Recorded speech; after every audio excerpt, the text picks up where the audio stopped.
don't think there's any prize like the Turner Prize for raising awareness about contemporary art. It's a prize that has an almost household level of familiarity.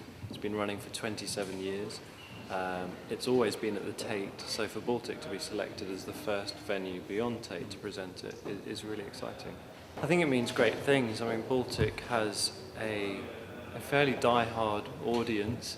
We have about 500,000 visitors a year. We've been producing exhibitions of international stature for almost a decade now, and there's a great thirst in the Northeast for contemporary art. But once again, the reputation of the prize is such that everyone's heard of the Turner Prize and everyone likes to have an opinion about it. We were acutely aware when we were going to get to host the Turner Prize, we had national artists selected through the Tate and the jury system, who they could be. It could well have been a Northeast artist, and in fact we firmly believe that there are artists of calibre who are here.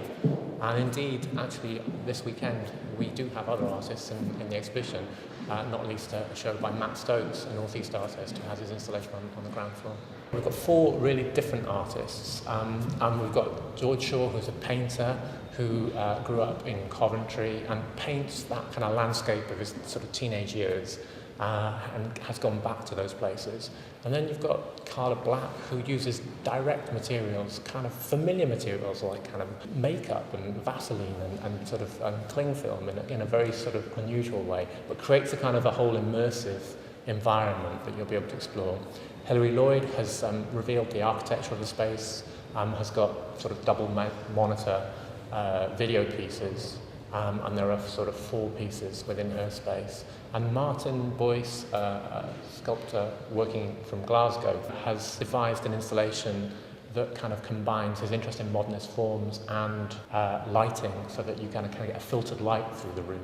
I mean, several of the artists have created total environments to kind of immerse yourself in and absorb. And then you've got George Shaw's paintings, which are quite familiar really, because we had the exhibition here, his solo show just earlier in the year.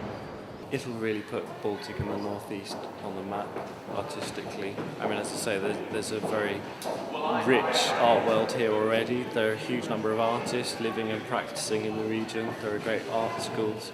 But I think it'll solidify the reputation of the region and the Baltic for presenting exhibitions of such a high calibre. In a way, for contemporary art, it's not always straightforward, but the artist is there to kind of give you some guidance with some materials, and whether it's Humbrol oil enamels, which are going to be familiar from people making models, or just to looking at the lighting and understanding that kind of architecture is looked at in a different way.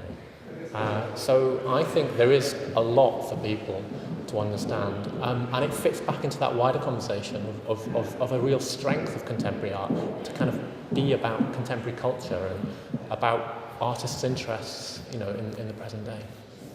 Who's your money on? Absolutely no one, because I always get it wrong. I'm not a betting man.